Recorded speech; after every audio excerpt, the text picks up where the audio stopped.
Hello friends, welcome to our own channel daily stock. तो आज हम आपको मिर्क इलेक्ट्रॉनिक्स पे शेयर एनालिसिस बताने वाले हैं और साथ ही में आपको ये भी बताएंगे कि आपको इस शेयर में निवेश करना चाहिए या नहीं करना चाहिए। आगे बढ़ने से पहले अगर आपने हमारे चैनल को सब्सक्राइब नहीं किया हो तो आप हमारे चैनल को सब्सक्राइब ज़रूर कर दीजिएगा, साथ ही में hit the bell icon.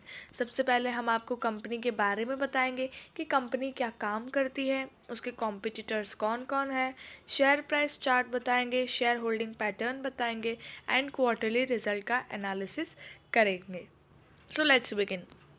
मिर्क electronics limited ये 1981 में स्टैब्लिश हुई थी। ये promoted by mister Gulu L Mirchandani है and mister Vijay L Mansukhani है।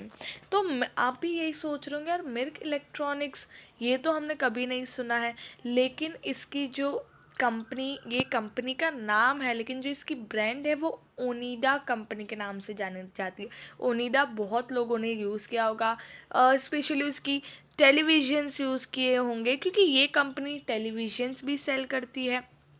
देन एयर कंडीशनर ले लीजिए, देन वॉशिंग मशीन ले लीजिए, उसके बाद जो स्पीकर्स होते हैं वो ले लीजिए, होम थिएटर वाले। तो ये सारी चीज़ें भी ये कंपनी सेल करती है। तो इस कंपनी को almost 3 decades I mean 30 years हो चुके हैं। कंपनी का गोल था मैन्युफैक्चरिंग टीवी टेलीविज़न सेट्स, यही उनका कंपनी का गोल था। बट वो ट्रांसफॉर्म होके कंपनी ने complete consumer durable company with a wide product portfolio कर दिया। पहले सिर्फ टेलीविज़न सेट का ही उनका गोल था, बट धीरे धीरे उन्होंने वॉशिंग मशीन, एयर कंडीशनर, ये सारी में भी उन्होंने अपना जो पोर्टफोलियो है मैन्युफैक्चर करने का वो उन्होंने इंक्रीज़ किया है। मार्केट कैप देखेंगे तो 462 करोड़ का इसका मार्केट कैप है। तो ये small cap company. Current price है 20.2 रुपीज़ है करंटली। बुक वैल्यू से तो आपको ज़्यादा प्राइस पे मिल रहा है। और स्टॉक प्राइस टू अर्निंग भी अगर हम देखेंगे तो काफ़ी महंगे प्राइस पे आपको ये जो इसका करंट प्राइस है ना वो मिल रहा है, क्योंकि करंटली जो इसका प्रॉफिट है ना वो इतना कम है ना, उसी की वजह से इसकी ये करंट प्राइस भी ज़्यादा लग रही है। आरओसी देखेंगे तो सिर्फ कैपिटल को कितना एफिशिएंटली यूज़ करके रिटर्न दे रहे हैं, 2.93%, जो काफ़ी कम है। और आरओई तो चलो नेगेटिव में है, 2.69%। तो यहाँ पर पिछले साल ज़्यादा मतलब कम प्रॉफिट था और उसी में 1-2 क्वार्टर में कंपनी लॉस में भी थी, तो उस वजह से यहाँ पर नेगेटिव में दिया हुआ है -2.69%। और एक और चीज़ है प्रमोटर प्लेजिंग, जो आप सबको पता ही होगा इसका मीनिंग। और उन्होंने 18 पॉइंट समथिंग परसेंट कुछ है, उन्होंने वो प्लेज पे भी रखा है, मतलब अपनी खुद की स्टेक को 18%, कुछ 53% है उसमें से 18% उन्होंने प्लेज पे रखा है। अब यहाँ पर बात करेंगे रेवेन्यू की, तो 2018 में कंपनी का जो रेवेन्यू था वो 732 करोड़ का था। 2019 में देखेंगे 648, देन 606, लेकिन 2021 में फिर से कंपनी का रेवेन्यू बढ़ा है और 775 करोड़ का रेवेन्यू किया। तो आपको यहाँ से ये चार्ट देख के लग रहा होगा कि यार कंपनी काफ़ी अच्छा कर रही है। 2021 में तो कंपनी ने काफ़ी बढ़िया कर लिया है, भले ही लॉस में थी उसके बाद प्रॉफिट में आई है, भले ही 1,89,00,000 का प्रॉफिट किया, बट कंपनी अच्छा करे, बट ऐसा नहीं है। 2012 से या उससे पहले से कंपनी का जो रेवेन्यू है ना 1700 करोड़ था, उसके बाद 1600 हुआ, 1500 हुआ, 1400 हुआ, 1000 हुआ, ऐसे कंपनी का रेवेन्यू सिर्फ गिरता गया है। 732 करोड़ हुआ और उस टाइम कंपनी को यहाँ पर प्रॉफिट हो गया 23 करोड़ 49 लाख का, क्योंकि सारे ईयर्स में जब कंपनी 1700 करोड़ कर रही है तब भी कंपनी कुछ 20-22 करोड़ के लॉस में थी, तो 750 करोड़ में कंपनी 23 करोड़ के प्रॉफिट में है। ऑब्वियसली यहाँ पर कंपनी को अदर इनकम हुआ होगा, क्योंकि मैं आपको आने वाले मतलब क्वार्टरली रिजल्ट में बताऊंगी कि कोई भी 4 क्वार्टर में से एक क्वार्टर में कंपनी को अदर इनकम होता है, उसके थ्रू कंपनी को अच्छा खासा प्रॉफिट हो जाता है। तो ये एक थोड़ा नेगेटिव पॉइंट है, क्योंकि कंपनी का जो मेन बिजनेस है उससे जो ऑपरेटिंग प्रॉफिट आ रहा है उसका परसेंटेज काफ़ी कम है, 2.5% या 2% या 1.5% या आधा परसेंट, इतना कंपनी का ऑपरेटिंग प्रॉफिट मार्जिन है जो काफ़ी कम है। तो उस वजह से यहाँ पर अब यहाँ पर 2019-20 में कंपनी को इतना ज़्यादा कुछ अदर इनकम नहीं हुआ होगा, तो यहाँ पर कंपनी लॉस कर दी 11.5 करोड़ 4.5 करोड़ के कंपनी के लॉस में। 2021 में कंपनी ने सिर्फ 1 करोड़ 89 लाख का प्रॉफिट किया है। 775 करोड़ के रेवेन्यू पे कंपनी सिर्फ इतना सा प्रॉफिट कर रही है, तो ये काफ़ी कम है और ये एक तरह से नेगेटिव बात भी है। अब यहाँ पर अगर हम देखेंगे, आप जैसे कि देख सकते हैं ऑपरेटिंग प्रॉफिट मार्जिन 2.37%, 2.56% ये नेगेटिव में है, 4.44% नेगेटिव में इस तरह से कंपनी परफॉर्म कर रही है। अब जैसे कि जून 2020 से 21 अगर हम देखेंगे तो कंपनी को जो अदर इनकम है वो थोड़ी सी हुई थी, 9 करोड़ की हुई थी।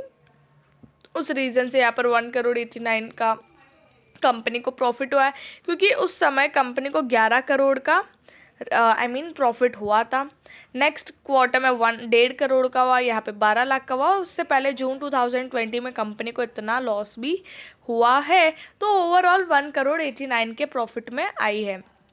उसके पहले वाले ईयर में अगर हम देखेंगे 2020, तो अदर इनकम नहीं है कंपनी को, यहाँ पर लैक्स में और 1 करोड़ का कुछ अदर इनकम है, बाकी ज़्यादा नहीं है। अब यहाँ पर अगर हम देखें जून के क्वार्टर में 2021 में, तो यहाँ पर भी कंपनी को अदर इनकम सिर्फ यहाँ पर हुआ है 4 करोड़ 5 लाख का। तो यहाँ पर अदर इनकम इतनी नहीं है, तो यहाँ पर प्रॉफिटेबिलिटी भी कंपनी की इतनी नहीं बढ़ी है। ओवरऑल अगर हम देखेंगे तो 7 से 8 करोड़ जितना प्रॉफिट है, उसमें से 6 करोड़ तो मतलब 6.5 करोड़ तो आप निकाल लीजिए, ठीक है। तो यहाँ पर हाल फिलहाल तो सिर्फ मतलब ऑलमोस्ट अगर हम देखेंगे तो 1.5 करोड़ का कुछ प्रॉफिट बच रहा है। लेकिन यहाँ पर ये एक अच्छी बात है कि कंपनी का रेवेन्यू अब फिर से बढ़ने लगा है।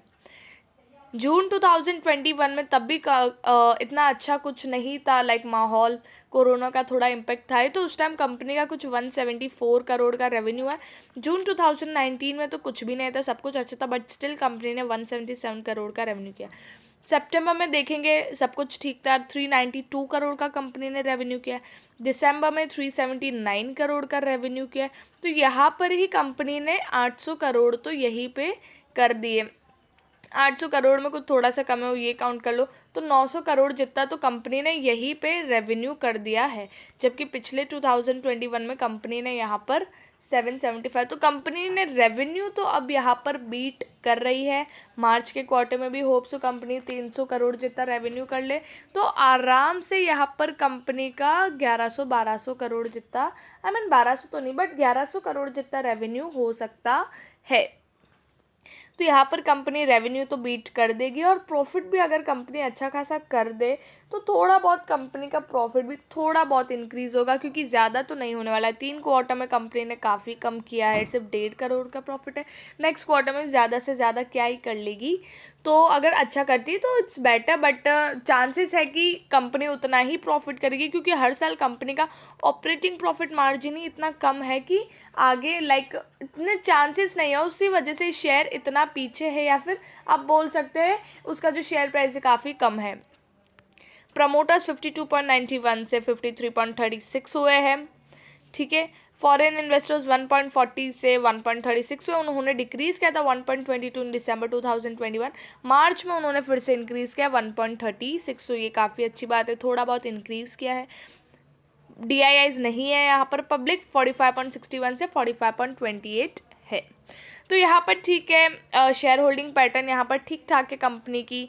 पब्लिक के पास भी अच्छा खासा स्टेक है, प्रमोटर के पास भी अच्छा खासा स्टेक है, जिसमें से 18% उन्होंने प्लेज पे रखा है, तो ये एक नेगेटिव बात है। फिर से फॉरेन इन्वेस्टर्स ने जो डिक्रीज़ किया था वो फिर से थोड़ा इंक्रीज़ किया है, भले ही ट्रेडिंग पर्सपेक्टिव से, या फिर उनका कुछ अच्छा मोटिव भी हो सकता है, उन्हें कुछ इंटरेस्टिंग भी लग रहा हो सकता है।